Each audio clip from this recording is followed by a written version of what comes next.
কিফিল মানুষকে সুদের উপরে টাকা দিত।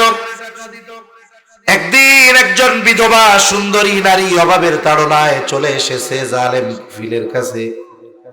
এসে বলে, কিফিল আমারে কিছু টাকা ধার দাও। দেখবেন যারা সুদের কারবারি করে, কোন মানুষ যদি বিপদে পড়ে তাদের কাছে কিছু টাকা ধার চাই, দিবে না। আপনি গিয়া বলবেন, চাচা 1000 টাকা দেন, বিকালে দিয়ে দিব। ও এমন ভাব ধরবে, আপনার মন চাইবে পকেটে কিছু থাকলে ওরে দিয়ে আসি। আর একজন ওই পাশ দিয়া পাঠাবেন যে ঈদের তুন সুদের উপরে কিছু কিছু টিয়া লইয়াই। আপনাদের ভাষাতে এরকম বলবে না? এবার যাই কেবল আমারে কিছু টাকা তুমি সুদের উপরে দাও, মাসে মাসে লাভ দিব। দেখবেন লুঙ্গির কোমর থেকে গোছা থেকে খুইলা টাকার বান্ডিল দিয়া বলবে, কত লাগবো তত নে। ঠিক কিনা বলেন? এজন্য যারা সুদী কারবারির সাথে জড়ায়, আখিরাতের শাস্তি তো আছেই। আল্লাহ তাআলা দুনিয়ায় তার চারিত্রিকগত কিছু পরিবর্তন দেয়। একটা কি বলে? তার হৃদয় কঠোর হয়ে যায়, রুক্ষ হয়ে যায়, জবানের ভাষা খারাপ হয়ে যায়, চেহারার নূর চলে যায়। অনেক মানুষ আছে দেখতে কিন্তু কালো, কিন্তু লোকটা ভালো, দিনদার, নামাজি, কালো হলেও চেহারার মধ্যে একটা উজ্জ্বলতা আছে। কিছু মানুষ দেখবেন পাপী, তার চামড়া সুন্দর, কিন্তু একটু নজর দিয়া দেখবেন ওই চেহারার মধ্যে কেমন যেন রুক্ষতা আর কর্কশতা। ঠিক কিনা বলেন? জালেম কিফিল বলে, মহিলা আমি কাউরে এমনি টাকা দেই না, আমি সুদের উপরে টাকা দেই। আমার কাছ থেকে যদি টাকা নিতে হয়, টাকার বিনিময়ে লাভ দিতে হবে।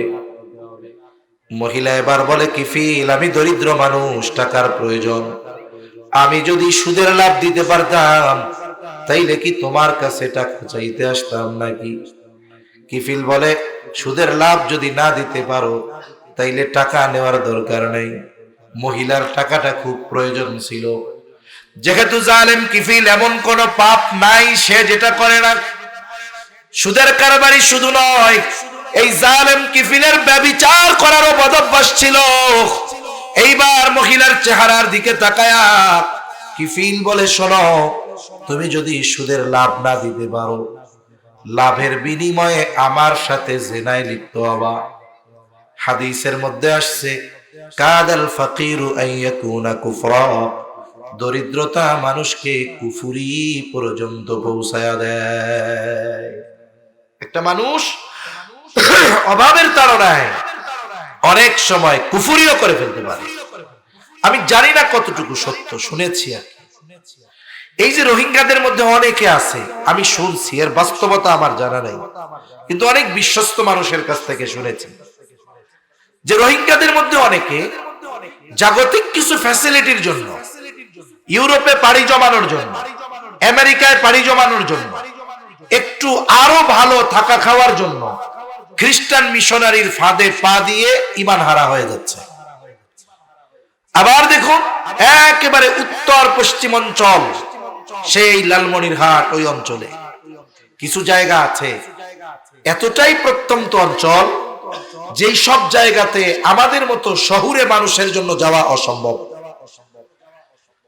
না আছে সেইখানে কোনো রাস্তাঘাট, না আছে কোনো চিকিৎসা সুবিধা, না আছে খাবার দাবারের সুবিধা। এমন জায়গায় তাদের বসবাস, অতি গরমেও কষ্ট, অতি ঠান্ডায়ও কষ্ট, বর্ষায়ও কষ্ট, না হইলেও কষ্ট। এ মানুষগুলো রাষ্ট্রীয় সুযোগ সুবিধা বঞ্চিত। আমাদের দেশের মানুষ কতটুকু তাদের চাহিদা পূরণ করতে পারবে? কিন্তু ইসলাম বিদ্বেষী যারা, এরা মানুষদেরকে নিজেদের দিকে আনার জন্য অনেক সম্পদ ব্যয় করে। কত ব্যয় করে বলে দেখেন, পৃথিবীর এক সময় এখন এই মহিলার সম্পদের এতটা প্রয়োজন, টাকার এতটা প্রয়োজন, মহিলা টাকার প্রয়োজনের কাছে হার মেনে জালেম কিফিলের শর্তে রাজি হয়ে গেল। নির্ধারিত দিনে জালেম কিফিল ওই মহিলার বাড়িতে হাজির। হাদিসের মধ্যে এসেছে, জালেম কিফিল সে তার জেনা করার জন্য পরিপূর্ণ প্রস্তুত, একেবারে সে জেনার জন্য প্রস্তুত, কিন্তু মহিলা থরথর করে কাঁপে আর কান্না করে। একজন গেছে ফুর্তি করার জন্য, আনন্দ করার জন্য, আর একজন কান্না করতেছে। এবার কিফিল মহিলাকে বলে, মহিলা তুমি কাঁপো কেন, কান্না করো কেন? আমি কি তোমাকে জোর জবরদস্তি করেছি নাকি? তুমি তো নিজে শর্তে রাজি হয়ে আমার থেকে টাকা গ্রহণ করেছো, তাহলে এখন কান্না করো কেন? এইবার মহিলা বলে, কিফিল, আমি জীবনে কোনোদিন এই ধরনের পাপে জড়াই নাই। ও কিফিল, শুধুমাত্র অভাবের কারণে তোমার শর্তে রাজি হয়েছি কিফিল, আমি কোনোদিন এমন পাপে জড়াই নাই। আমি আল্লাহর ভয়ে কান্না করতেছি রে কিফিল। আমার তো ভয় হয়, আমি যদি তোমার সাথে জেনা করার পরে আজকে মারা যাই, আল্লাহ তাআলার সামনে একজন ব্যভিচারিণী হিসেবে আমাকে হাজির হওয়া লাগবে। কিফিল বলে, কোনোদিন করো নাই? বলে না। তাহলে রাজি হইছো কেন? বলে অভাবের কারণে। ভয় পাইতেছো কেন? বলে আল্লাহর ভয়ে, আল্লাহর ভয়ে। এতটুকু কথা কিফিলের অন্তরে পৌঁছায় গেছে। বলে, কিফিল কেমন জালেম? বলে, এমন কোন পাপ নাই সে করে নাই। মহিলা শরম করে দিছে, আল্লাহর ভয়ে কান্না করি। হয়তো কিফিল আবার চিন্তা করে, আহারে, আমার জীবনে এমন কোন পাপ নাই, আমি করি নাই। আর মহিলা এখনো পাপ করে নাই, অভাবের কারণে পাপ করতে সে বাধ্য হচ্ছে। আল্লাহর ব্যাপারে তার এত ভয়, এই চিন্তা কিফিলের অন্তরের মধ্যে প্রকম্পন সৃষ্টি করে দিল। দিলের অবস্থা পরিবর্তন হয়ে গেল। কিফিল পোশাক পরিধান করে মহিলাকে বলে, মহিলা, যেহেতু তুমি আল্লাহর ভয়ে কান্না করো, শুনে নাও, আমি তোমাকে যেই 60 দিরহাম দিয়েছিলাম এটা মাফ করে দিলাম, সাদাকা করে দিলাম। আর তুমি শুনে নাও, আজকে থেকে আমি আর কোনোদিন আল্লাহর নাফরমানি করব না। অন্তরের পরিবর্তন কেমনে হইল? বলে, ওই যে কইছে আল্লাহর ভয়ে কান্না করি, এতটুকু কথা তার অন্তরের মধ্যে পরিবর্তন এনে দিয়েছে। হাদিসের মধ্যে আসছে, কিফিল এবার বাড়িতে চলে গেল। বাড়িতে ঘটনাক্রমে রাতের বেলায় কিফিল মারা গেল। কিফিলের এই তাওবার কথা দুনিয়ার কেউ জানে না। জানে কে? জোরে বলে, আল্লাহ তাআলা জানে। কিফিলরে তো সবাই জানে ও জালেম। বলেন তো, জালেম বললে মানুষ খুশি হয় নাকি বেজার হয়? আরো জোরে, খুশি না বেজার? মাঝে মধ্যে আমরা দেখি ফেসবুকের মধ্যে টকবকে এক যুবক মোটরসাইকেল চালাতে গিয়ে হাইওয়েতে ট্রাকের সাথে ধাক্কা খেয়ে ওটা মরে গেছে। দুঃখজনক ঘটনা না? কিন্তু ফেসবুকের কমেন্টস এর মধ্যে শুধু লেখা আলহামদুলিল্লাহ, আলহামদুলিল্লাহ, আলহামদুলিল্লাহ। কেন লেখছে রে? মানুষ মরলে তো ইন্না লিল্লাহ কওয়ার দরকার, সবাই আলহামদুলিল্লাহ কয় কেন? আর একজন কমেন্টস এর মধ্যে করে বলে, শোনেন ভাই, ও মরছে আমরা বাঁচছি, মানুষগুলারে জ্বালায় খাইছে, ক্ষমতার অপব্যবহার করেছে, অমুক দলের পাতি নেতা ছিল, এই জন্য মরছে, আরো আগে মরলে ভালো হইতো। বলেন তো, এ জীবন কেমন জীবন? মানুষ মরার পরে আলহামদুলিল্লাহ কয়। আফসোস তার জন্য, ঠিক কিনা বলেন? এজন্য কবি কত সুন্দর কথা বলে,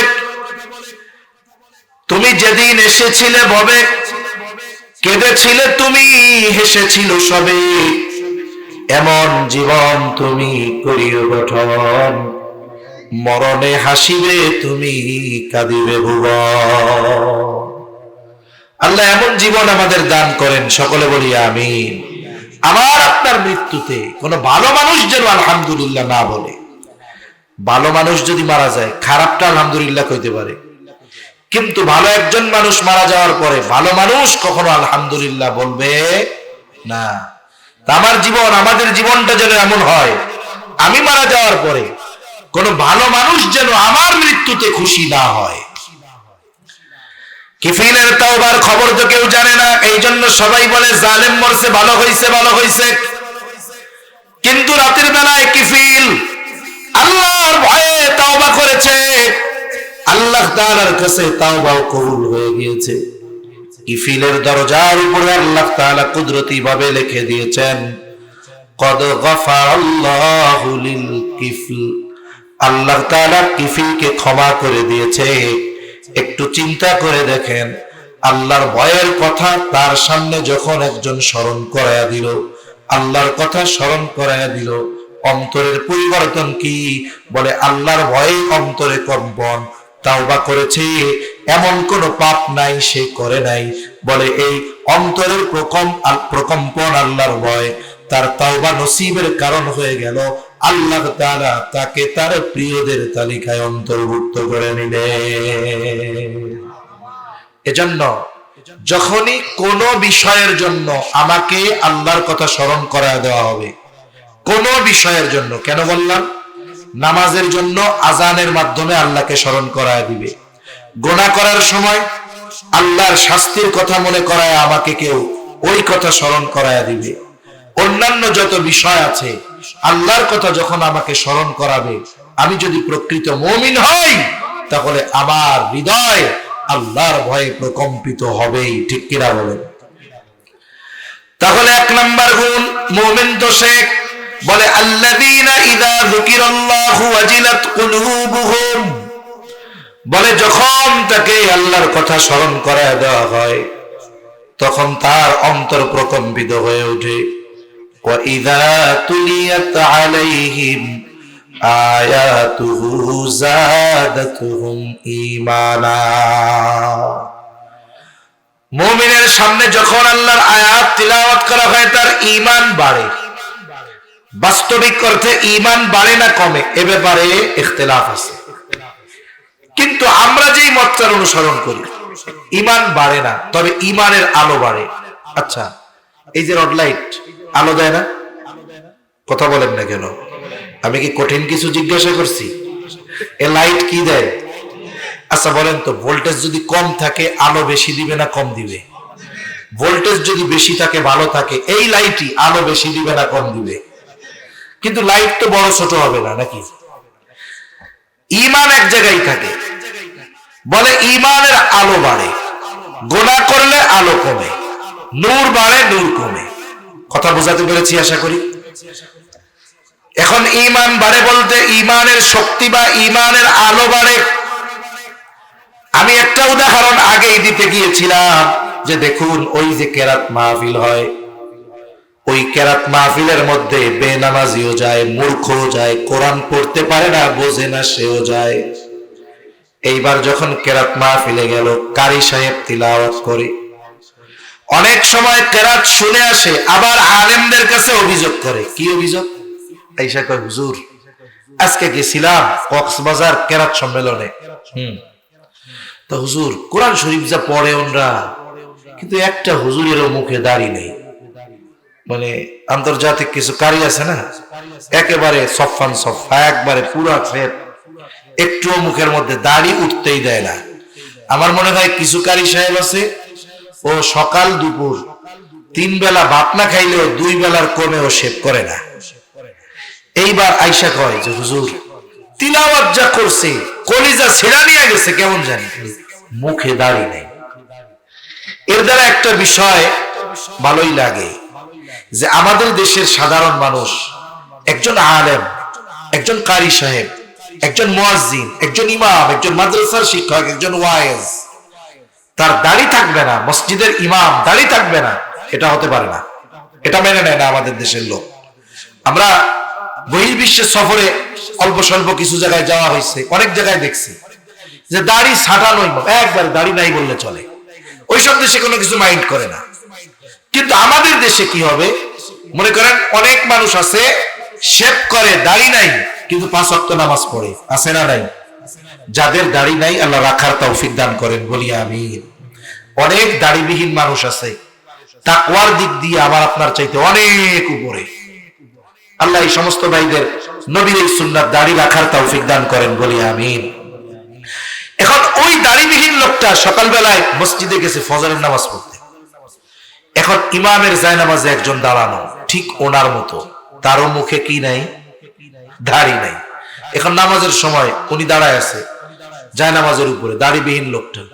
এখন এই মুসল্লি তারে জিজ্ঞাসা করে, এই মিয়া তুমি কি ওই জায়গায় কি করো? আমি আজকে ফজরের নামাজের ইমাম। ওনার মুখে দাড়ি নাই ঠিক, কিন্তু যে নিজের ইমাম বলতেছে ওর মুখেও যখন দাড়ি নাই, এবার লাঠি একটা নিয়ে পিটায় কবে মুখে দাড়ি নাই, তুমি ইমামতি করতে এসো না, ভাঙবে না। অথচ নিজের মুখেও কিন্তু দাড়ি নাই। তার মানে কি বুঝলেন? যে আমাদের দেশের মানুষ দাড়ি না রাখলেও বাস্তবে দাড়িওয়ালাদের মহব্বত করে, ঠিক কিনা বলেন? সে এটা চায় না যে আমি গোনা করতেছি, আমার দাড়ি নাই, নিজের মুখে দাড়ি নাই, ইমাম রাখার সময় 14 বার দেখে যে দাড়ি এক মুষ্টি আছে নাকি, ঠিক কিনা? এটা দাড়ির প্রতি মহব্বত, নবীর সুন্নাতের প্রতি মহব্বতের একটা বহির প্রকাশ। এখন আয়েশা এরকম বলে, কিন্তু কোরআন যে তিলাওয়াত করছে হুজুর, দিলটা ছিড়া নিয়ে গেল মনে হয়। এই কারি যখন তিলাওয়াত করে, ওই মূর্খ ব্যক্তি কোরআনের তিলাওয়াত শুনতেছে, ঠান্ডা ঠান্ডা বৈশা আছে, কারি সাহেব আস্তে আস্তে পড়তেছে, ওয়াদ-দুহা ওয়াল-লাইলি ইযা সাজা মা ওয়াদ্দা'আকা রাব্বুকা ওয়া মা ক্বালা। এরকম ঠান্ডা ঠান্ডা পড়ে না প্রথম, এরপরে কি করে, শ্বাস একটা নিয়ে এইরকম দেয় কানে আঙ্গুল। এইবার শ্রোতা কি বুঝে বলেন তো? একটা টান হবে সেই রকম, ঠিক কিনা বলেন?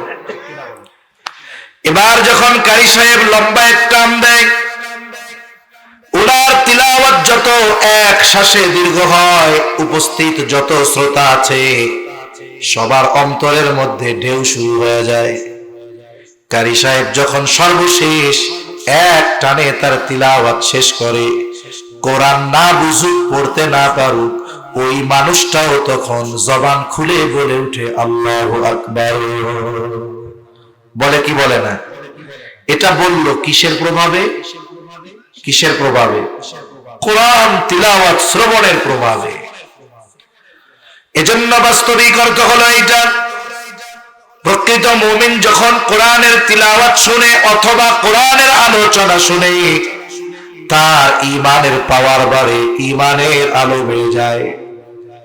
আপনি এখানে কোরআনের কথা শোনার পরে যদি সন্ধ্যার অবস্থা আর এখনের অবস্থার মধ্যে পরিবর্তন না হয়, তাহলে আমি আপনি কপাল পোড়া।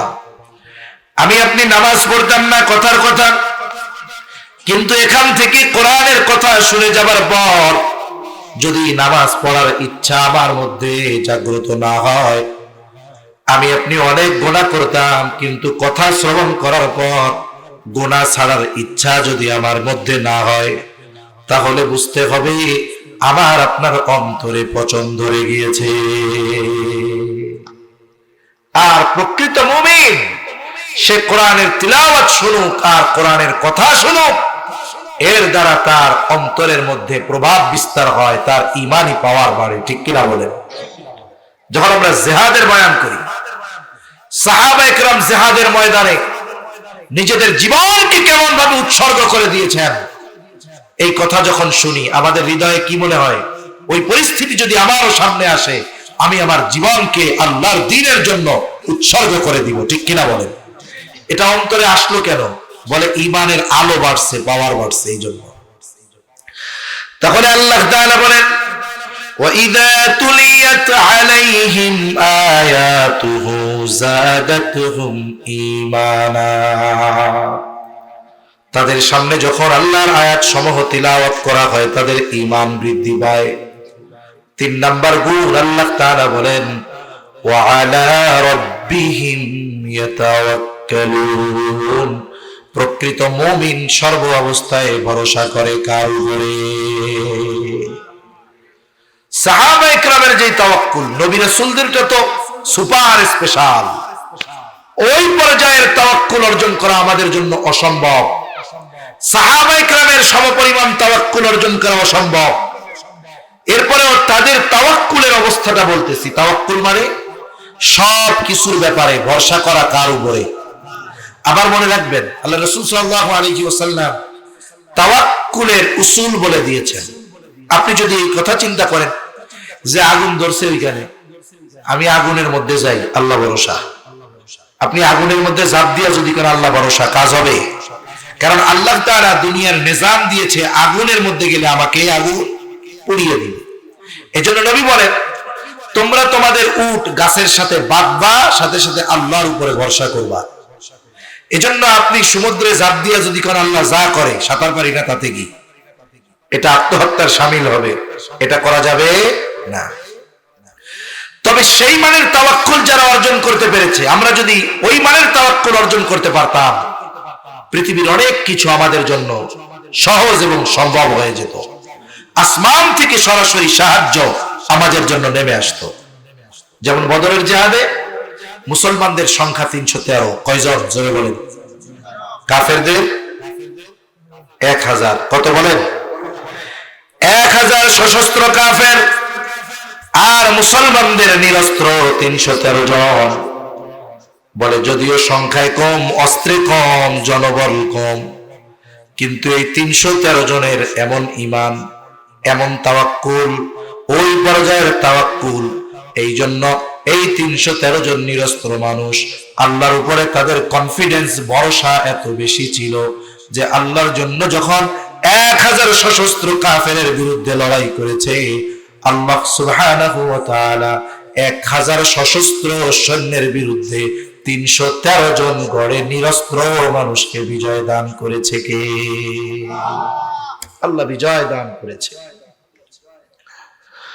তাহলে মুমিন সর্ব অবস্থায় ভরসা করে কার উপরে? জোরে বলেন। আল্লাহর উপরে ভরসা করবে। এরপরে আল্লাহ রাব্বুল আলামিন বলেন, আল্লাযীনা ইউকিমুনাস সালাতা ওয়া মিম্মা রাযাকনাহুম ইউনফিকুন। এখন অনেক মুমিন আছে আল্লাহকে বিশ্বাস করে, নবীকে বিশ্বাস করে, কিন্তু নামাজ পড়ে না। এই বেনামাজি মুমিন।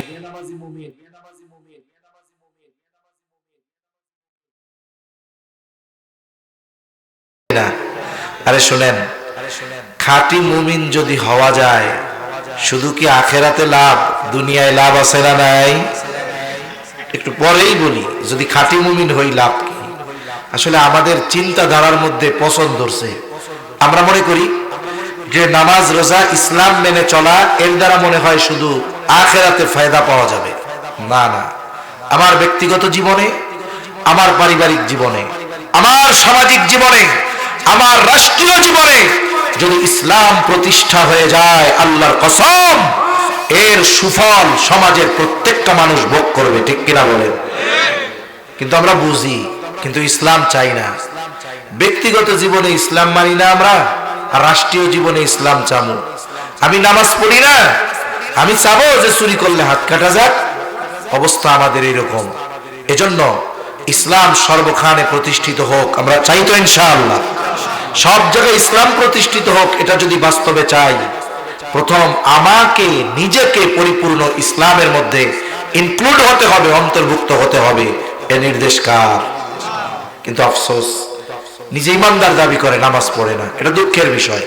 এজন্য আগের থেকে জেহেনে কথাটা আসলো বলি, ইসলামী যুব কল্যাণ পরিষদ, তার মানে এই পরিষদটা বা এই সংগঠনটা যুবকদের দ্বারা পরিচালিত। আমার যুবক ভাইদেরকে আমি বলবো, শুনুন, আগামী বিশ্বের নেতৃত্ব আপনাদের দিতে হবে।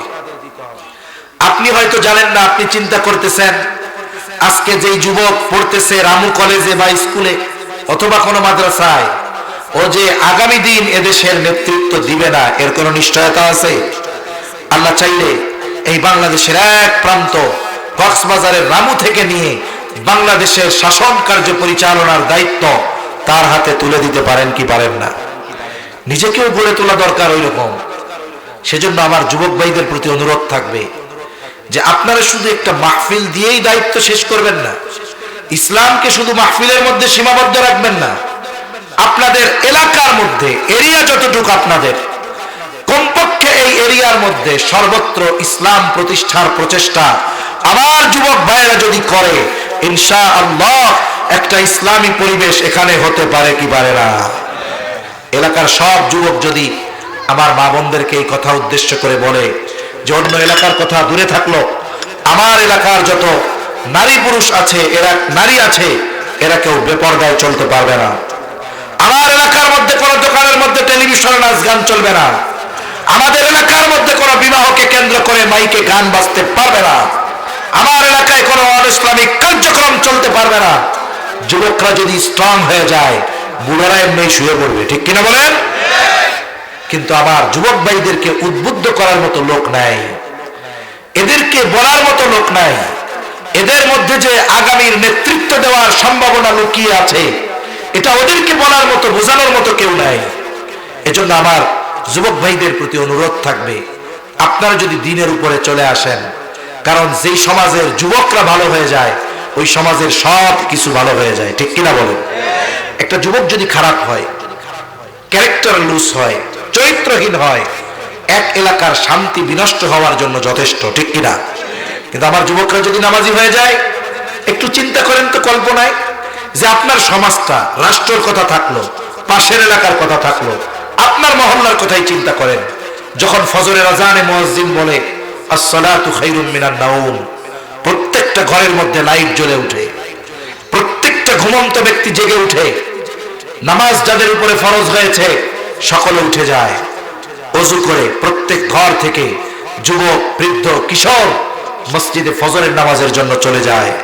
অপর দিক দিয়ে প্রত্যেকটা ঘরে মা বোনেরা ঘুম থেকে উঠে তারা নামাজ আদায় করে, ঘরের বাহির পরিষ্কার করে, কিছু কোরআন তিলাওয়াত করে, আর পুরুষেরা মসজিদে কিছু তিলাওয়াত করে, তাসবিহ তাহলিল পাঠ করে বাহিরে এই রাস্তা দিয়ে হাঁটে। আর ওদিক দিয়ে আমার মা বোনেরা, ছেলে, স্বামী, সন্তান ঘরে ফিরবে, ভাই ঘরে ফিরবে, তারা তাদের জন্য চা বিস্কিট রেডি করে রেখেছে। এই যে একটা সুন্দর পরিবেশ, আপনি যদি একটু চিন্তা করেন তাহলে দেখবেন আল্লাহ সময়ে বরকত দিয়ে দিবে, ঠিক কিনা বলেন? আসমান জমিনের বরকতের দরজা আল্লাহ খুলে দিবে। কিন্তু আফসোস, আজকে আমাদের বিনা কারণে আমাদের সকাল হয় 11টায়। মসজিদগুলা এমনও হয় এক মহল্লায় 100 ফ্যামিলির উপরে আছে, কিন্তু ফজরের নামাজে ইমাম আর মুয়াজ্জিন পেছনে দাঁড়াইতে পারে না। মানে মুসল্লি হইছে কে? বলে ইমাম আর মুয়াজ্জিন, আর কেউ নেই, পাশাপাশি দাঁড়ায় নামাজ পড়া লাগে। যেই জাতির ফজরের নামাজে মুসল্লির অবস্থা ওই রকম, ওই জাতি গোটা পৃথিবী ব্যাপী নির্যাতিত হবে না, এটা কিভাবে হতে পারে? এটাই আমাদের তাকদীরে ছিল। এজন্য আমাদের উচিত এই ধরনের সমাজ ব্যবস্থা প্রতিষ্ঠার চেষ্টা করা, ঠিক কিনা বলেন? মনে রাখবেন, আপনাকে আমাকে আল্লাহ তাআলা এই কথা বলবে না যে তুমি কেন গোটা বাংলাদেশে ইসলাম প্রতিষ্ঠা করতে পারো নাই, কিন্তু আপনি আপনার এই সমাজের অধিপতি। এই সমাজে যদি আপনি দ্বীন প্রতিষ্ঠার প্রচেষ্টা না করেন, এর জবাবদিহিতা আল্লাহর কাছে আছে না নাই? আছে। এজন্য আমার যুবক ভাইদেরকে অনুরোধ করব, মাহফিলের সাথে সাথে এই বিষয়গুলো একটু চেষ্টা করেন। এই কয়েকটা করেন, প্রত্যেকটা ঘরে মা বোনদের বলেন, ছোট্ট একটা চিরিকুট লিখে দেন যে আপনাদের পূর্ব রাজারকুল দক্ষিণ পাড়ার যুবক বা যুব সম্প্রদায়ের পক্ষ থেকে আমার মা বোনদের প্রতি আরজ, যে দেখুন আমরা মুসলিম, একদিন আমাদের চলে যেতেই হবে। আপনাদের কাছে অনুরোধ, আমার কোনো মা বোন বেপরদায় বের হবেন না। একটু আবেগ দরদ নিয়ে ঘরে ঘরে চিঠিটা পৌঁছায়া দেন। এরপরে প্রত্যেক জায়গায় বলেন যে বিবাহকে কেন্দ্র করে কোনো প্রকার পাপাচার অনাচারে জড়ানো যাবে না। কোথাও যদি হয়, এই 50 জন যুবক মিলা যদি ওই বাড়ির সামনে দাঁড়ায় যে এই বাড়ি বিবাহ উপলক্ষে গান হবে, নাচ গান হবে, আমরা হতে দেব না, কে আছে বাপের বেটা ওদের সামনে দাঁড়াবে? আছে কেউ? তাহলে আমরা শুধু চিন্তায় বসে আছি যে কখন রাষ্ট্রীয়ভাবে ইসলাম প্রতিষ্ঠা হবে। আরে মিয়া, ইসলাম প্রতিষ্ঠা হলে এই মানুষগুলো যে ইসলাম যেন মেনে নেয়, এজন্য তাদের তৈরি করতে হবে না? ফিল্ড তৈরি করা লাগবে না? এজন্য এখন থেকেই আমরা চেষ্টা করবো, আল্লাহ তৌফিক দান করুন। এমন যেন হয় যে আজকে মাহফিলের পরে আগামী দিন ফজরে যেন মুসল্লি বাড়ে, সময়ের সাথে সাথে যেন মসজিদে নামাজি বাড়ে। যদি না বাড়ে, আমি বলবো এ মাহফিল গতানুগতিক একটা মাহফিল হবে, সাধারণ কিছু উপকার ছাড়া কষ্ট আর শ্রম বেশি হবে, কিন্তু বাস্তবিক উপকার যেটা, সেটা আমরা মাহরুম থাকবো, সেটা থেকে আমরা মাহরুম থেকে যাব। এজন্য আমি যুবক ভাইদের অনুরোধ করব, আপনারা চেষ্টা করবেন কমপক্ষে যেন সমাজের প্রত্যেকটা প্রাপ্ত বয়স্ক বয়স্কা নামাজি হয়ে যায়। আল্লাহ তৌফিক দান করুন, বলি আমিন। তাহলে প্রকৃত মুমিন হওয়ার জন্য আল্লাহ এরপরে বলেন আল্লাযীনা ইউকিমুনাস সালাতা ওয়া মিম্মা রাযাকনাহুম ইউনফিকুন। প্রকৃত মুমিন যারা, বলে তারা নামাজ প্রতিষ্ঠা করে, নামাজ কায়েম করে। বলে আপনি রাষ্ট্রের প্রধান নয়, আপনি পরিবারের প্রধান, আপনার পরিবারে নামাজ কায়েম করার দায়িত্ব আপনার। আপনি অভিভাবক, আপনার অধীনস্থ যারা তাদেরকে নামাজি বানানোর দায়িত্ব আপনার। আবার দেখুন, পরিবারের সবাই যদি নামাজি হয়ে যায়, অভিভাবক যদি নামাজি হয়ে যায়, তাহলে তার রিজিকে বরকত দেওয়ার প্রতিশ্রুতি দিয়েছেন কে? জোরে বলেন। আল্লাহ তাআলা বলেন ওয়া'মুর আহলাকা বিস-সালাতি ওয়াসতাবির আলাইহা লা নাসআলুকা রিজকা নাহনু নারযুকুকা ওয়াল আকিবাতু লিত্তাকওয়া। আল্লাহ তাআলা বলেন, তোমার অধীনস্থদেরকে নামাজের আদেশ দাও, ওয়াসতাবির আলাইহা, তুমিও তার উপরে অটল থাকো। তার মানে তুমিও নামাজি হয়ে যাও। তার মানে আমি নামাজি, ঘরের মানুষ নামাজি, কি হবে? আল্লাহ তাআলা বলেন, বান্দারে লা নাসআলুকা রিজকা, আমি আল্লাহ তোমার কাছে রিজিক চাই না, বরং তুমি নামাজি, ঘরের মানুষ নামাজি, কি হবে? নাহনু নারযুকুকা, তোমরা নামাজি হয়ে যাওয়ার কারণে আমি আল্লাহ তোমাদের রিজিক দিয়ে দিব। তার মানে আল্লাহ তাআলা বরকতময় রিজিক দিবেন।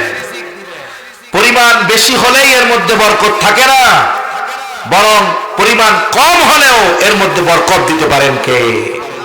আচ্ছা, আপনাদের এলাকার মসজিদের ইমাম সাহেবদের বেতন কেমন? 50,000? হ্যাঁ, 6,000 টিয়া। এটা কেমনে কইলেন? এটা তো বলার ক্ষেত্রে লজ্জা থাকার দরকার ছিল। একজন ইমাম, আপনার আমার জীবনের সবচাইতে বড় গুরুত্বপূর্ণ ইবাদত আমি যার উপরে চাপায়া দিয়েছি, তার বেতন দৈনিক 200 টাকা। বলেন তো, এই সমাজে 200 টাকা দিয়ে আধা বেলার জন্য জমিনে কামলা নিবেন আছে? কত লাগে? 500 কমে নাই, ও জমিনেই হাত দিবে না। একটু চিন্তা করেন তো, আমাদের ইমামদের বেতন দেওয়া হয় 6,000, 8,000, 10,000ই ধরলাম। হয়তো কি দেন? 3 বেলা খাবার পাঠান, এই তো। কিন্তু এই 10,000 টাকায় একটা ফ্যামিলি 4 জন সদস্য যদি হয়, চালানো অসম্ভব, ঠিক কিনা? এরপরেও আপনার আমার মসজিদের ইমাম 8, 10,000, 12,000 টাকা বেতন দিয়ে তার 6 সদস্যের ফ্যামিলি চালাচ্ছে। কেমনে চলে? আসলে আল্লাহ তাআলা এনাদের আয় বরকত দিয়েছে। আবার অনেকে এই বরকতের কথা সুযোগ মনে করে ইমাম বেতন বাড়াইতে কইলেই কয়, হুজুর আপনার এত বাড়ানোর দরকার কি, আপনার বেতনে বরকত আছে। কথা সত্য, মতলব খারাপ। কথা সত্য, মতলব খারাপ, মানে বেতন বাড়াবে না। কিন্তু এই অল্প দিয়ে চলে কেমনে, আমি এটা বলতেছি। এই পৃথিবীতে আপনি কোনো ইমাম পাবেন না যে প্রকৃতপক্ষে দিনদার ইমাম, যে ওই ইমামের ঘরে তার ওয়াইফ বেনামাজি। পাওয়া যাবে? পাওয়া যাবে? পাওয়া যাবে না। এ সমাজে অনেক হাজি নামাজি মসজিদের সভাপতি, একটা দুইটা নয়, হাজার হাজার পাওয়া যাবে। সে তসবিহ টিপতে টিপতে আঙ্গুল বোতা বানায় ফেলছে, কিন্তু ওর বউ নামাজ পড়ে না। আছে না নাই? চেহারা অনাবৃত করে একেবারে রামু ফুটবল চত্বরে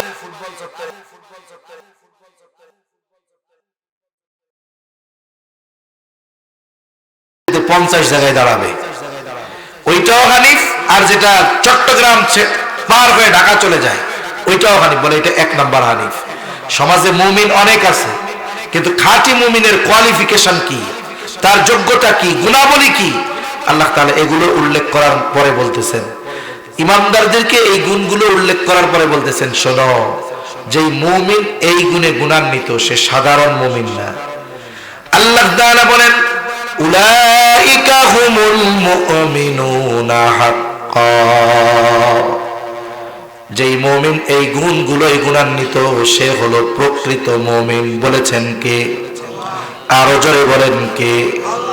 এখন প্রকৃত মুমিন আল্লাহ তাআলা তার জন্য স্পেশাল কিছু সুযোগ দিয়েছেন, খবর দিয়েছেন।